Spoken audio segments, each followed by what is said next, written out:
Hey guys, it's Allie with Allie Answers. I hope that you're having a fantastic day. If this is your first time watching one of my videos, then welcome. And if you're a returning watcher or subscriber, thank you so much. Every time you subscribe, comment down below or share this video, more people will see this information and we can do more good. So I appreciate you subscribing. It costs you $0 to do so. Often when I am talking with families, they will put off making decisions about their loved ones as far as, do their loved ones need more help in the home, or do they need help at all in the home? Do they need to move to senior living?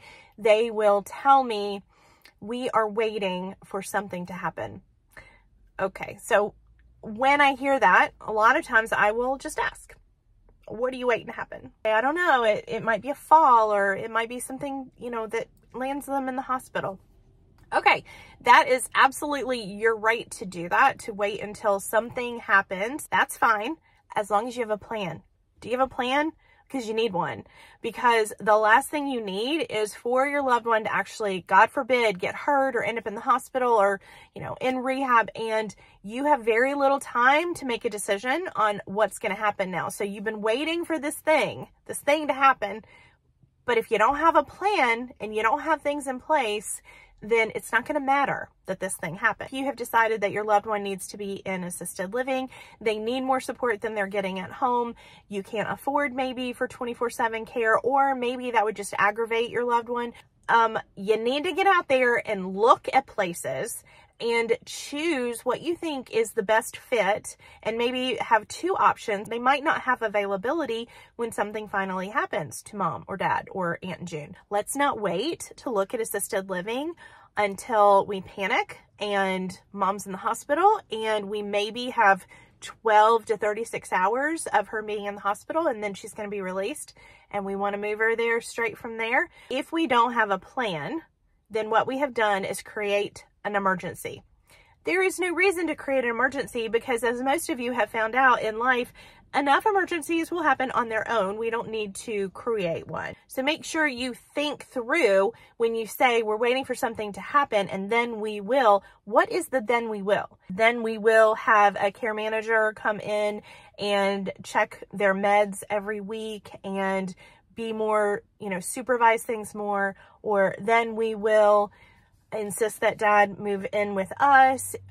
If that's going to be the case, then do you have the place ready? Is the house ready? Is that going to work for dad? Does he have a place to shower that's safe and easy for him to get in and out of?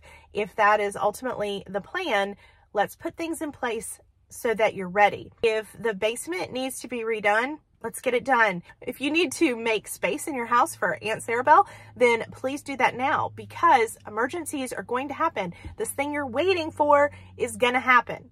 And it's probably going to happen when it's extremely inconvenient for you and when you're not ready. Some people would say that waiting until something happens is not a good plan, but I would disagree. For some families, that is what's necessary in order to push things forward. You just need to know where we're going. You need to have a plan, a map, and everyone needs to be in agreement, at least the people that are the decision makers. Okay, so we've talked about before that you're going to have people in the family that don't agree. That's okay.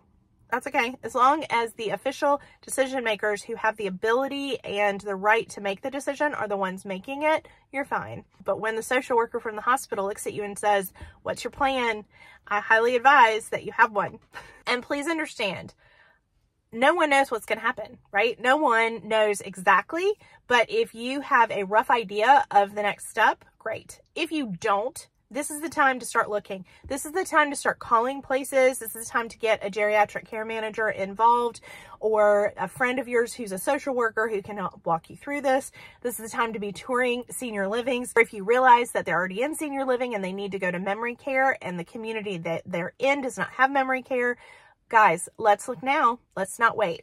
It was great talking to you today. Thank you for joining me, and I look forward to talking to you next time. Have a great one. Bye-bye.